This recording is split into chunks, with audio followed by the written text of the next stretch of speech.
Praise the Lord. Shalom, everyone. My dear brothers and sisters, today we will learn about the Holy Word is a seed for us. We'll learn from the book of Psalm.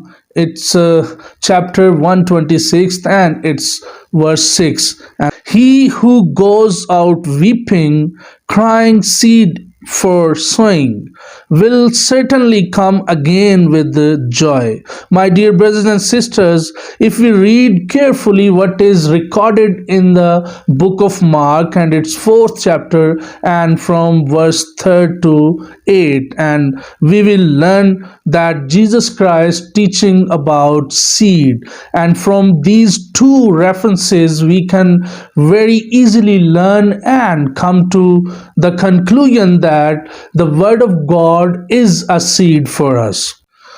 My dear brothers and sisters, before we proceed, I want us to first learn about seed. What is a seed and what its significance? If we talk about seed in worldly terms, brothers and sisters, I think everyone must know what a seed is and what it is used for.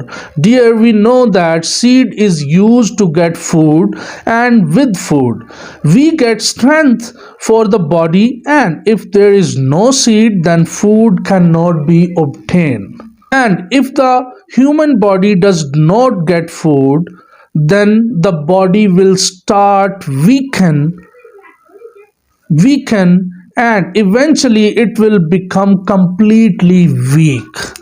In fact, it will not have enough energy to left to do any work. From this, it became clear what is the function of the seed and its importance. Dear brothers and sisters, remember that just our moral body needs strengthen. In the same way, we need food to sustain our spirituality and spiritual growth to get strength. And if we don't get that strength, we begin to become spiritually weak, just as we have learned to become physically weak. And spiritual food we get from the Holy Word. If we want to get food in our lives, then we need to seed first, and that is the Word of God. The Holy Bible, which is God's heavenly and inspired words, and the words that came out of God's mouth. The words that came out of God's mouth that God spoke to his people and to his prophets. Therefore, it is important that we study the Holy Bible regularly and, if possible, read it with interpretation, with understanding, so that we can know the truths of the Holy Bible in the true sense and reject the false teachings and be able to remove negative things from your daily life according to the Word of God.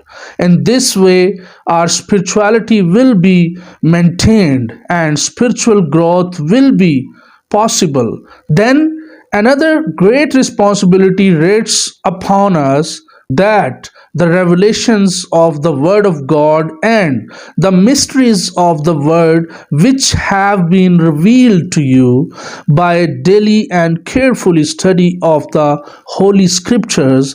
Now it is your responsibility, it is necessary that you convey this Word and its truths, this seed, to others, so that those people can also know and learn the truths of God's word, and then test the false teachings and reject them and remove the negative from lives from their lives. things that are harmful to our lives according to the holy word can be removed so that others will also develop spirituality through you. And according to the 28th chapter and the 19th verse of the Gospel of Matthew, in the Holy Word, according to the words of the Lord Jesus Christ, which He commanded to His disciples and also to every knowledgeable person who can convey the word of God to others. It is a great responsibility. Dear brothers and sisters, let us reflect on our lives today and see if we have the word of God in our lives so that we can get food and strengthen our spiritual body. If so, it is very good. If not, come today. We have time today. We have another opportunity. First of all, let us repent and oath that after today I will give such importance to the holy word of God in my life and study the word of God carefully every day so that I can get this seed which is very important for my spiritual growth, which is very important for my spiritual growth, so that I can get spiritual food. I pray that God blesses all of us with today's word of strength and wisdom of understanding and grace so that we all can follow these words in the name of Jesus Christ. Amen.